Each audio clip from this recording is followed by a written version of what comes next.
لہذا جب ہم نبی علیہ السلام کو یہ کہتے ہیں کہ آپ بھی انسان تھے تو نعوذ باللہ کوئی یہ نہ سمجھے کہ ہم اپنی طرح کا انسان مانتے ہیں.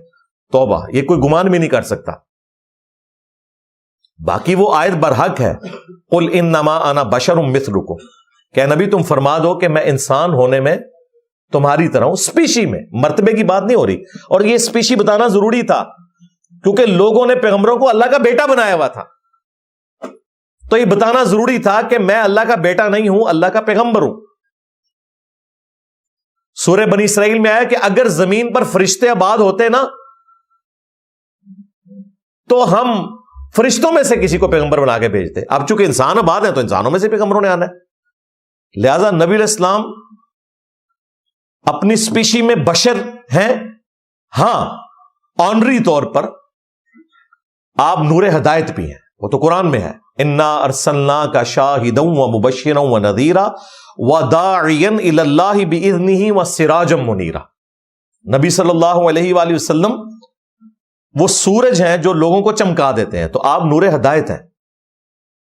حتیٰ کہ جو اہل سنت کے ہاں پہلی تفسیر ہے ابن جریر طبری کی المتوفا 310 ہجری، انہوں نے سورۃ المائدہ کی جو آیت نمبر 15 ہے، قد جاءکم من اللہ نور وکتاب مبین، اس کے تحت لکھا ہے کہ اس آیت مبارکہ میں نور سے مراد رسول اللہ کی ذات ہے اور کتاب سے مراد قرآن ہے. تو نبی علیہ السلام نور ہدایت ہیں الحمدللہ. اہل البیت بھی نور ہدایت ہیں، صحابہ اکرام بھی نور ہدایت ہیں، صحیح بخاری صحیح مسلم بھی نور ہدایت ہیں. لیکن نبی علیہ السلام کی جو اسپیشی ہے وہ انسان ہے. اس اعتبار سے انسان اشرف المخلوقات ہے.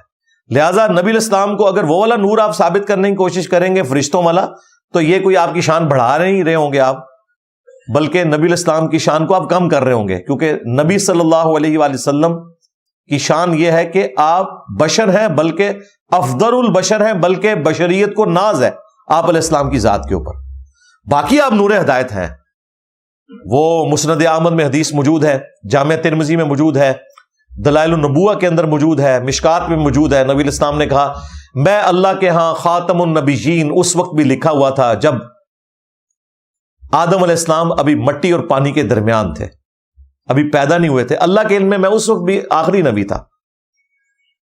میں دعائے ابراہیم ہوں، میں عیسیٰ کی بشارت ہوں، اور میں اپنی ماں کو وہ خواب ہوں جو انہوں نے میری پیدائش کے وقت دیکھا کہ ان کے لیے شام کے محلات بھی روشن ہو گئے. یعنی نبی علیہ السلام کی والدہ سیدہ آمنہ سلام اللہ علیہا کو یہ خواب دکھایا گیا تھا کہ آپ سے جو بچہ پیدا ہوگا بالآخر اس کی حکومت رومن امپائر کو بھی سپرسیڈ کر جائے گی. تو نبی علیہ السلام نور ہدایت ہے، آپ ہماری طرح کے انسان نہیں ہیں، یہ ذہن میں رکھیے گا. اسی لیے بخاری مسلم میں آتا ہے نا کہ نبی صلی اللہ علیہ وآلہ وسلم وصال کے روزے رکھا کرتے تھے، یعنی ایک روزہ افطار کیے بغیر اگلا روزہ، اور کنٹینیوس 2 3 3 4 4 دن تک. صحابہ کرام نے بھی اس سنت میں عمل کرنے کی کوشش کی حضور سے پوچھے بغیر. ان کے لیے اتنا ہی کافی تھا کہ اللہ کے نبی کر رہے ہیں، لیکن وہ نبھا نہیں سکے، بے ہوش ہو گئے.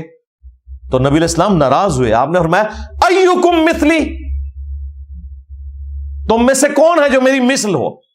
کسی نے نہیں پڑھا قل انما انا بشر مثلکم.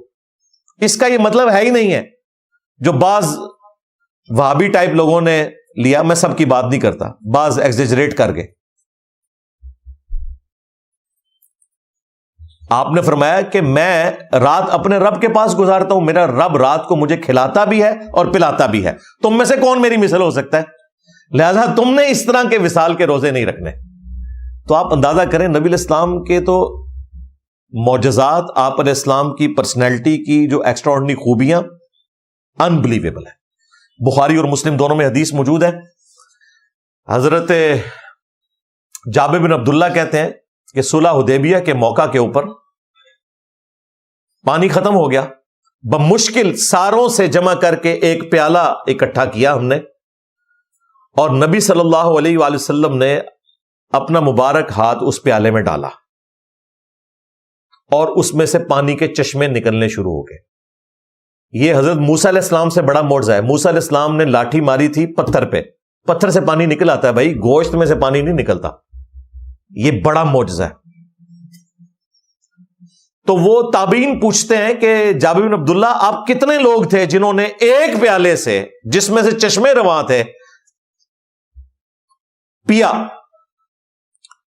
تو وہ فرماتے ہیں کہ اللہ کی قسم اگر ہم 1,00,000 بھی ہوتے نا وہ پانی زیادہ تھا، البتہ اس وقت ہم 1500 تھے، 1,500 بندہ 1,500 بندہ، اور وہ کہتے ہیں 1,500 لوگوں نے ایک پیالے سے پانی پیا، پانی مشکیزوں میں سٹور بھی کیا، اپنے جانوروں کو بھی پلایا، اور نبی الاسلام کی مبارک انگلیوں سے مسلسل پانی کے چشمے جاری ہیں۔